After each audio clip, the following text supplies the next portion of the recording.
WRDचो मंत्री आसलो विनोद पालेकर ते स्वताहून आयिल्ले आणि विलास बाब बी आसले आमी आणि ते भोंवताले तेन्ना तेंचे लक्ष आसले आणि त्यांनी तुमची मोठ्यांतली मोठी फायल जी आसा ती फायनान्साची क्लियर करया म्हणून पयली ही काढली आणि बाकीची जी कामां आसा जी न्हंयची आमची संरक्षण भिंत म्हणून बाकीचे खंय खंय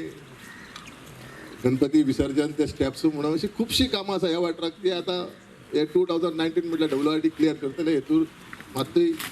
डावट ना आणि हेजे काम हांवें कॉन्ट्रॅक्टर जो आसा तो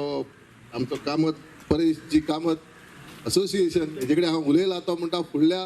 नोव्हेंबर म्हटल्यार कंप्लीट करता म्हणून तेणी सांगलां ना रे 2019 म्हणजे खरेंच बरें आसा म्हणजे वर्स भितर जवळ जवळ हो ब्रिजाचें काम कंप्लीट जातलें. पुलाची तयारी जाली भुरगीं बाळा तरी फाटल्यान तरी आमी खंय एक ना फाटल्यान तरी भुरग्यां तरी कितें जावं जाय न्हू वाट अशी देव बरें करूं. स्टुडंट मिडियाचे जे आमचे हे आसा मिडिया रिपोर्टर आसात ताणें हे गांवचेर वचून हें करून सगळे बरे तरेन मिडियाक फोकस केल्ले आणि ते कारणान तेजे खातीर ताका स्टेट लेवलाचो न्ही स्टेट लेवलाचो पुरस्कारूय मेळिल्लो आसा आणि तेजे खातीर तेजें आमी अभिनंदनूय करता. तेका अभिनंदन करता की ताका पुरस्कार मेळ्ळो म्हणून आनी तेजे हे कश्टाक आयज फळय मेळिल्लें आसा की हो पूल हांगसर हे गांवच्या लोकांक आमचे घडोवन येयल्लो आसा.